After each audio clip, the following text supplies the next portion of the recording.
Puji Tuhan, haleluya, salam sejahtera di dalam kasih Tuhan kita Yesus Kristus. Senang sekali hari ini boleh bertemu lagi dengan Bapak Ibu Saudara dalam Renungan 79. Mari merenungkan firman Tuhan melalui 365 hari yang mengubahkan. Renungan kita hari ini terambil di dalam Injil Markus pasal yang ke-11. Kita akan merenungkan firman Tuhan dari ayat yang pertama sampai ayat yang ke-7. Saya akan membacakan firman Tuhan ini, Bapak Ibu Saudara dapat menyimak melalui Alkitab masing-masing. Yesus dielu-elukan di Yerusalem.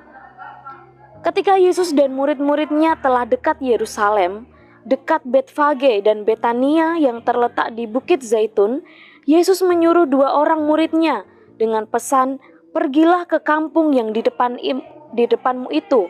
Pada waktu kamu masuk di situ, kamu akan segera menemukan seekor keledai muda tertambat yang belum pernah ditunggangi orang.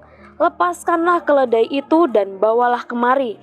Dan jika ada orang mengatakan kepadamu, 'Mengapa kamu melakukan itu?' jawablah, 'Tuhan memerlukannya. Ia akan segera mengembalikannya ke sini.'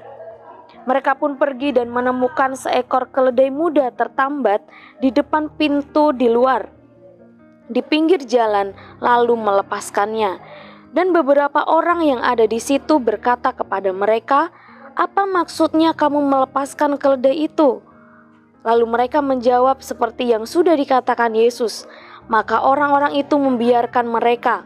Lalu mereka membawa keledai itu kepada Yesus dan mengalasinya dengan pakaian mereka. Kemudian Yesus naik ke atasnya." Puji nama Tuhan, Bapak Ibu Saudara yang dikasihi Tuhan. Saya memberikan tema renungan 79 hari ini, yaitu istimewa. Mari kita mengamati kisah yang tercatat di dalam Markus pasal yang ke-11 ini, ayat yang pertama sampai ayat yang ke-7. Ini adalah kisah di mana Yesus memerintahkan 2 orang muridnya untuk pergi mencari seekor keledai muda. Peristiwa ini terjadi di Yerusalem, dekat Betfage dan Betania. Di sana ada Yesus, tentunya juga ada murid-murid, ada juga orang yang banyak menyambut Yesus pada saat itu. Jadi waktu itu ketika Yesus telah dekat Yerusalem, Yesus memerintahkan kedua muridnya untuk pergi ke suatu kampung.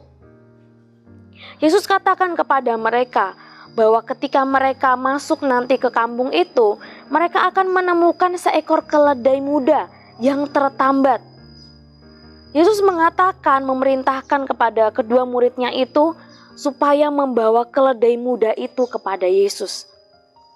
Dengan suatu pesan, jika ada orang yang bertanya, maka jawablah, "Tuhan memerlukannya."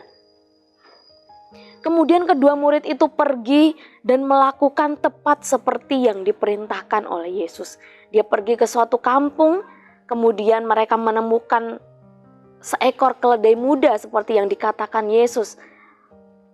Keledai itu dibawa kepada Yesus dan ditunggangi untuk masuk ke Yerusalem. Ini adalah suatu kisah tentang Yesus dan murid-muridnya. Dia dielu-elukan di Yerusalem. Sebelum itu dia memerintahkan kedua muridnya untuk pergi ke suatu kampung, menemukan seekor keledai muda yang tertambat. Bapak Ibu Saudara yang dikasihi oleh Tuhan, dari ayat yang pertama sampai ayat yang ke-7 ini, apa interpretasinya atau apa yang dapat kita pelajari dari kisah ini untuk setiap kehidupan kita, umat-umat Tuhan? Bapak Ibu Saudara, perhatikan kisah ini.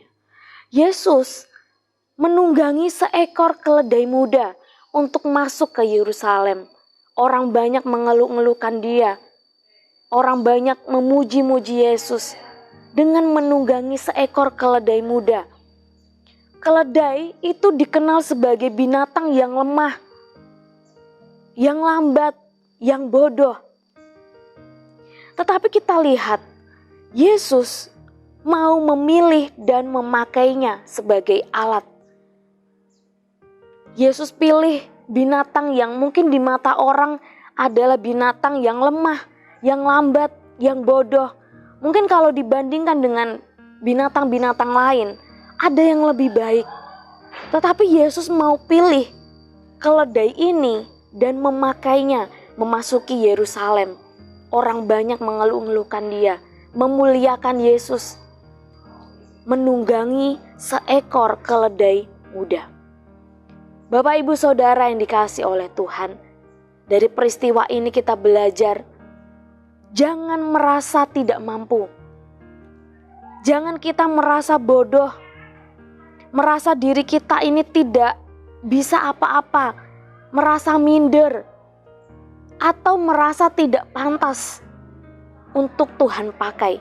Kita lihat ya, keledai ini dikenal sebagai binatang yang lebih lemah, penilaiannya lebih jelek, lebih buruk daripada mungkin kuda, binatang-binatang yang biasanya ditunggangi oleh orang. Tetapi Yesus pilih keledai muda ini untuk menjadi alatnya, untuk menjadi berkat, untuk dipakai oleh Yesus. Hal yang dapat kita pelajari, Bapak, Ibu, Saudara, setiap kehidupan kita, jangan merasa tidak mampu, jangan merasa kita tidak pantas untuk dipakai oleh Tuhan, merasa bodoh, merasa minder, tidak bisa apa-apa. Tuhan bisa pakai setiap kehidupan kita. Tuhan ciptakan kita istimewa. Tema renungan kita hari ini istimewa. Setiap kehidupan kita Tuhan ciptakan dengan sangat istimewa. Dia limpahi kita dengan hikmat, Dia limpahi kita dengan akal budi, kecerdasan, kelebihan-kelebihan yang mungkin belum tentu ada pada diri orang lain. Dia pilih kita, Dia mau pakai kita untuk menjadi alatnya. Yohanes pasal yang ke-15 ayat yang ke-16 bagian A mengatakan, bukan kamu yang memilih aku, tetapi akulah yang memilih kamu. Bukan kita yang memilih Tuhan, tapi Tuhan sendiri yang memilih setiap kehidupan kita. Dia ciptakan kita istimewa, Dia tahu bahwa kita bisa, kita mampu untuk menjadi alat kemuliaan nama Tuhan. Dia pilih kita untuk melayani, Dia pilih kita untuk bersaksi, Dia pilih kita untuk menjadi berkat bagi banyak orang. Hari ini kita belajar sesuatu yang berharga dari kisah yang tercatat di dalam Markus pasal yang ke-11, ayat yang pertama sampai ayat yang ke-7. Tuhan ciptakan kita istimewa, Tuhan pilih kita, Tuhan juga mau pakai setiap kehidupan kita. Apa yang harus kita lakukan? Apa aplikasinya? Mari kerjakan apa yang Tuhan percayakan di dalam setiap kehidupan kita. Dia ciptakan kita istimewa, Dia pilih kita, Dia mau pakai kita. Oleh sebab itu, mari kita kerjakan dengan sebaik mungkin apa yang Tuhan percayakan di dalam setiap kehidupan kita. Kalau Tuhan percayakan dan kasih kesempatan kepada kita untuk belajar melayani di gereja, ya mungkin sebagai penerima tamu, mungkin sebagai pemimpin pujian, ya, membawakan renungan firman Tuhan. Mari kita kerjakan dengan sukacita. Mari kita kerjakan dengan sebaik mungkin apa yang Tuhan percayakan untuk setiap kehidupan kita. Dia memilih kita dan memakai kita untuk melayani Tuhan. Kalau Tuhan percayakan kita, memberikan kesempatan kepada kita untuk bersaksi kepada orang-orang di sekitar kita, menceritakan pengalaman pribadi kita dengan Tuhan kepada orang-orang di sekitar kita. Mari ceritakan dengan sukacita. Mari ceritakan kemuliaan Tuhan. Mari perkenalkan nama Tuhan bagi setiap orang yang ada di sekitar kita. Kalau Tuhan pertemukan kita dengan orang-orang yang membutuhkan bantuan, kalau kita mampu, mari kita tolong mereka. Tuhan pilih kita dan pakai kita untuk menjadi berkat untuk hormat kemuliaan nama Tuhan. Puji Tuhan Bapak Ibu Saudara, lewat renungan firman Tuhan hari ini kita belajar bahwa kita ini adalah ciptaan Tuhan yang istimewa. Kita dipilih, kita dipakai Tuhan untuk melayani Tuhan, untuk bersaksi, untuk menjadi berkat bagi hormat kemuliaan nama Tuhan. Puji nama Tuhan Bapak Ibu Saudara, terima kasih telah mengikuti renungan 79.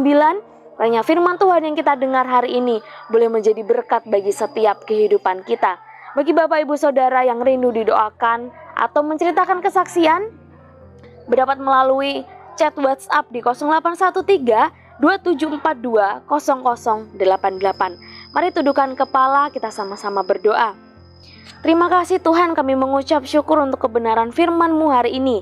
Kami belajar dari kebenaran firman Tuhan bahwa kami ini adalah ciptaan Tuhan yang istimewa. Engkau memilih kami dan Engkau akan memakai kami untuk hormat kemuliaan nama Tuhan. Menolong setiap pribadi kami umat-umat-Mu supaya kami dapat mengerjakan, meresponi dengan benar, dengan baik setiap panggilan Tuhan, setiap pilihan Tuhan di dalam setiap kehidupan kami. Terima kasih Tuhan, kiranya kami bergembira karena-Mu Tuhan, maka Engkau akan memberikan kepada kami apa yang diinginkan hati kami.